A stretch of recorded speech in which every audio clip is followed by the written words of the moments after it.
खबर उत्तर प्रदेश के बलिया से है, जहां बांसडीह थाने के ठीक सामने युवक की दिन दहाड़े हत्या के बाद सियासी माहौल गर्म है।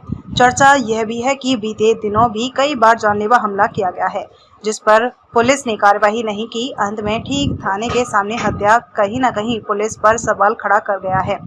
करीब आधा दर्जन युवकों ने 20 जुलाई को बांसडीह थाने के सामने रोहित पांडे नामक युवक की सड़क पर खुलेआम धारदार हथियार से मारकर हत्या कर दी और बड़े आराम से फरार हो गए। सरेआम थाने के सामने युवक की हत्या की इस घटना से पुलिस की मुस्तैदी और जिले की कानून व्यवस्था पर बड़े सवाल खड़े हो रहे हैं। इतना ही नहीं, पुलिस इस मामले में नामजद बदमाशों में से एक भी गिरफ्तार नहीं कर पाई है। ये अलग बात है कि पुलिस ने अपनी नाकामी छिपाने के लिए फरार बदमाशों पर 25-25 हजार का इनाम घोषित किया है। बताया जा रहा है कि इस बड़ी वारदात के पीछे जिले के फरसा और शिकारी नामक दो गैंग के बीच की अदावत मुख्य वजह है। ये दोनों गैंग क्षेत्र में सक्रिय हैं और सोशल मीडिया के जरिए इनके सदस्य एक दूसरे से संपर्क में बने रहते हैं।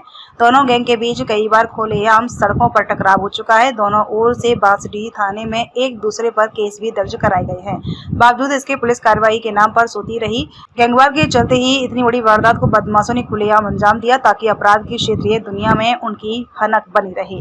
ये वारदात बदमाशों के बेखौफ मंसूबों को उजागर कर रही है, लेकिन इस मामले को लेकर राजनेता अपना अपना राग अलाप रहे। इस मामले को लेकर बीजेपी विधायक केतकी सिंह ने अजीब बयान ही दे डाला।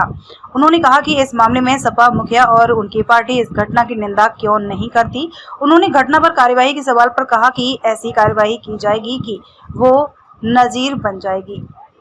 फिलहाल इस मामले को लेकर राजनेताओं के जो भी बयान है, ये वारदात बलिया पुलिस की कार्यप्रणाली और कानून व्यवस्था पर बड़े सवाल खड़े कर रहे हैं। किसकी इसमें लापरवाही मानती है?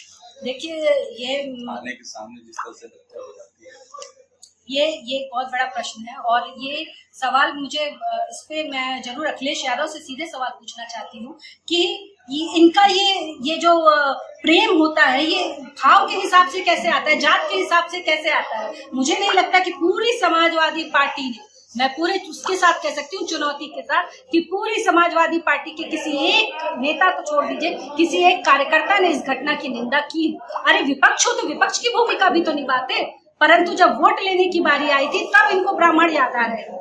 आज उस ब्राह्मण के बेटे की सरेआम हत्या कर दी गई, तलवार से उसको मार दिया गया, पर किसी समाजवादी पार्टी के कार्यकर्ता ने उस पर सवाल नहीं उठाया, अपनी विपक्ष की भूमिका नहीं निभाई।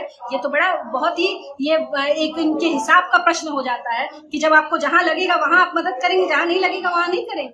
और रही जो उस पर कार्रवाई हो रही है, तो मैं आपके चैनल के द्वारा ये सुनिश्चित कराना चाहती हूँ कि ये जो सांप अपना फन अब उठा रहे हैं, ये सोचकर कि किसी के बाप की सरकार आने वाली है, तो मैं उन्हें बता दूं कि योगी आदित्यनाथ कल भी थे, आज भी हैं और कल भी रहेंगे, और इस तरह की घटना को बिल्कुल बर्दाश्त नहीं किया जाएगा। नेस्ता नाबूद करने का जो यथासंभव प्रयास होगा हम वो करेंगे। मैम, ये बात सामने आ रही है कि जो ये घटना हुई है, इसमें दो गैंग है, फरसा गैंग है और एक और गैंग है, और ये गैंग काफी समय से सक्रिय था। पुलिस भी इस बात को जानती थी, तो अब तक उस पर कार्रवाई नहीं हुई। और जो अभी ये घटना हुई है, इस पर किस तरह की कार्रवाई की जानी चाहिए, की जाएगी, सवाल ये है।